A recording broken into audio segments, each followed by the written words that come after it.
Sabe aquela final de Sul-Americana que quando você assiste você fala, caramba, esses times poderiam muito bem estar decidindo uma final de Libertadores, que é uma competição bem mais importante. Então, hoje a gente vai relembrar 3 casos em que a final de Sul-Americana foi entre times que poderiam muito bem estar decidindo uma final de Libertadores. Fala rapaziada, tudo certo com vocês? Eu sou o Eli, sejam bem-vindos a mais um vídeo aqui no canal O Peloteiro. E eu já quero começar esse vídeo pedindo para que vocês se inscrevam no canal, deixem o seu like caso você gostou do conteúdo, ou então deixem o seu dislike caso vocês não tenham gostado muito, mas também deixa um comentário aí embaixo falando o que vocês acharam do conteúdo, complementando alguma informação que você acha que eu deveria ter falado e acabei não falando, e também sugerindo alguns temas para que eu faça aqui nos próximos vídeos.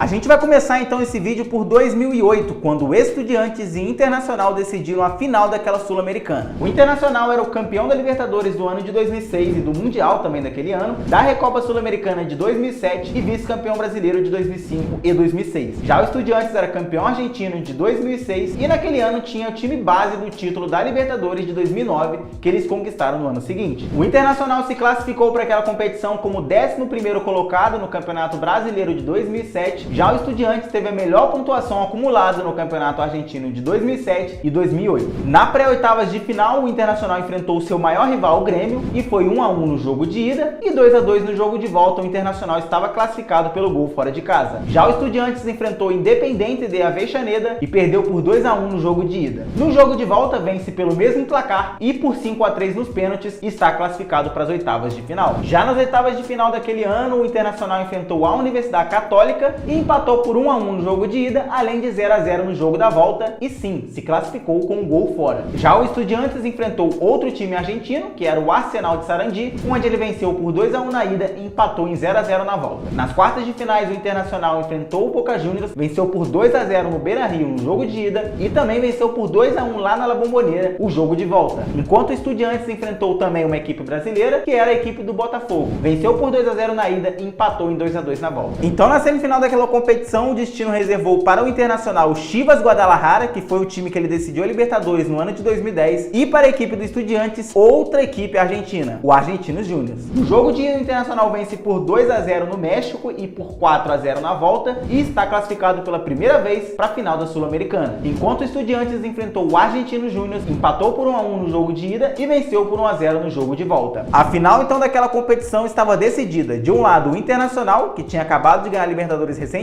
e o Estudiantes, que já tinha vencido a Libertadores 3 vezes em sua história e venceria a edição seguinte. O Internacional então entrou em campo com Lauro, Bolívar, Dani Moraes, Álvaro, Marcão, Edinho, Magrão, Andrezinho, D'Alessandro, Alex e Nilmar. O treinador era o técnico Tite. Já o Estudiantes entrou com Andurra, Angeleri, Aladjas, De Sábato, Celay, Iberbia, Pranha, Veron, Benítez, Gaston Fernandes e Bozelli. O treinador era Leandro Astrada. O jogo de ida então daquela final de Sul-Americana aconteceu no dia 26 de novembro daquele ano no estádio Ciudad de La Plata. Naquele jogo, o Alex marcou o único gol da partida de pênalti aos 34 minutos do primeiro tempo. O curioso é que ele bateu 2 vezes aquele pênalti porque o primeiro o juiz mandou voltar. Então o Internacional levou na mala de volta para Porto Alegre uma vantagem imensa que era só empatar o jogo de volta para ser campeão daquela competição pela primeira vez em sua história. E foi exatamente o que aconteceu, porque no dia 3 de dezembro no Beira-Rio, diante de 51.803 pessoas, Aladjas marca em chute a queima-roupa dentro da área aos 20 minutos do segundo tempo e abre o placar para o Estudiantes. O tempo normal termina exatamente com esse placar, então iremos para a prorrogação, onde aos 8 minutos do segundo tempo, D'Alessandro cobra escanteio, a bola fica pererecando para lá e para cá e Nilmar completa para o gol e empata a partida. O resultado persiste e o Internacional é o primeiro brasileiro campeão da Sul-Americana e o primeiro time brasileiro a vencer todas as competições possíveis. Por vencer aquela Sul-Americana, o Internacional se classificou para a Recopa Sul-Americana de 2009. Perdeu aquele título para a LDU,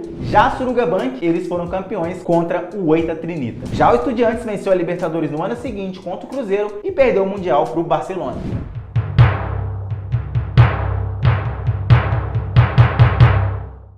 Agora a gente avança um pouquinho para 2014, quando o River Plate e Atlético Nacional disputavam a final da Sul-Americana. O River Plate, que naquele momento tinha 2 títulos de Libertadores, enfrentava um time que tinha 1 título de Libertadores, que era o Atlético Nacional. O River Plate foi campeão do torneio final de 2014, além de ser vice-campeão do torneio final de 2012. O Atlético Nacional foi campeão dos 2 campeonatos colombianos de 2013 e também campeão do Campeonato Colombiano de 2014, o primeiro daquele ano. Ele também foi bicampeão da Copa da Colômbia em 2012 e 2013, além de vencer a Superliga da Colômbia de 2012. O River Plate se classificou para aquela competição porque foi o campeão argentino de 2013 e 2014. Já o Atlético Nacional foi campeão da Copa Colômbia de 2013 e ficou com a vaga na Sul-Americana. Na primeira fase, o Atlético Nacional enfrentou o Deportivo Laguaira e empatou por 1-1 na ida e venceu a volta por 1-0. Já na segunda fase, que foi a fase em que o River Plate entrou, ele enfrentou o Godoy Cruz. Ele vem saído por 1-0 e também a volta por 2-0. Já o Atlético Nacional enfrentou o General Dias e perdeu a ida por 2-0 em casa e vence a volta por 3-1 e se classifica pelo gol fora de casa. Nas oitavas de final, o River Plate enfrentou a equipe do Paraguai, o Libertad, e venceu a ida por 3-1 e também a volta por 2-0. Já o Atlético Nacional enfrentou o Vitória e empatou o jogo de ida por 2-2 e venceu a volta por 1-0. Já nas quartas, o Atlético Nacional enfrentou o César Vallejo e venceu a ida e a volta pelo mesmo placar, que foi 1-0. Já o River Plate, que enfrentou o Estudiantes, venceu a ida por 2-1 e a volta por 3-2. Aquela semifinal de Sul-Americana, então, ficou bastante conhecida por ser uma semifinal de Sul-Americana infinitas vezes melhor do que a semifinal, por exemplo, da própria Libertadores. Eu fiz um vídeo aqui no canal bem polêmico que gerou muito engajamento, muitos comentários a favor ou contra, empatou a ida por 0-0 e venceu a volta por 1-0 e carimbou a sua vaga na final. Já o Atlético Nacional venceu a ida por 1-0,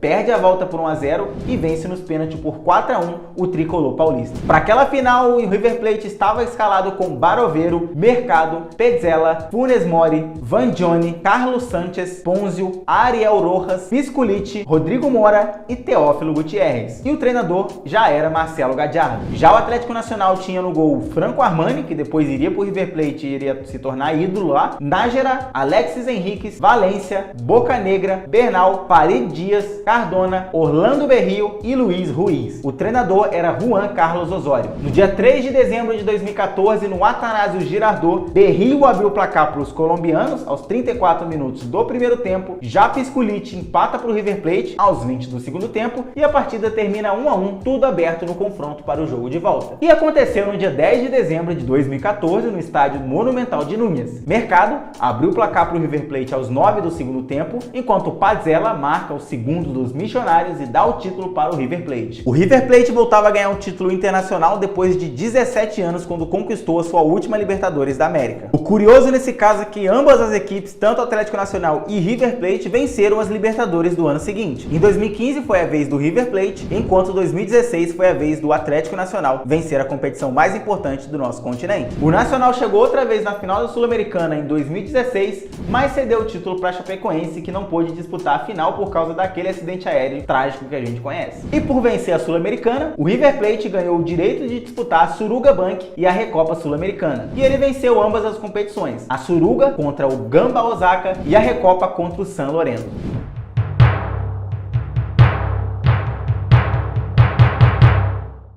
Agora a gente avança 3 anos para relembrar uma das finais mais épicas de Sul-Americana, o duelo entre Flamengo e Independiente de Avellaneda. O Independiente não conquistava um título desde 2010, quando venceu a Copa Sul-Americana daquele ano, e antes da Sula, venceu só o Campeonato Argentino de 2002, ou seja, 2 títulos em 15 anos. Tinha sido vice-campeão da Recopa Sul-Americana em 2011 para o Internacional. Já o Flamengo também não vivia ainda sua fase mais vencedora. No século, havia vencido a Copa do Brasil de 2006 e 2013, além do Brasileirão de 2009. Venceu também a Copa dos Campeões em 2001. O Independiente se classificou para aquela competição porque foi o melhor classificado no Campeonato Argentino das equipes que não disputaram a Libertadores. Já o Flamengo ficou em terceiro lugar na fase de grupos da Libertadores de 2017, num grupo com São Lourenço e Atlético Paranaense, e acabou disputando aquela Sul-Americana. Na primeira fase, o Independiente enfrentou o Alianza Lima, empatou em 0-0 o jogo da ida e venceu por 1-0 o jogo da volta, e se classificou para a segunda fase da competição. Na segunda fase, fase o Flamengo entrou, enfrentou o Palestino,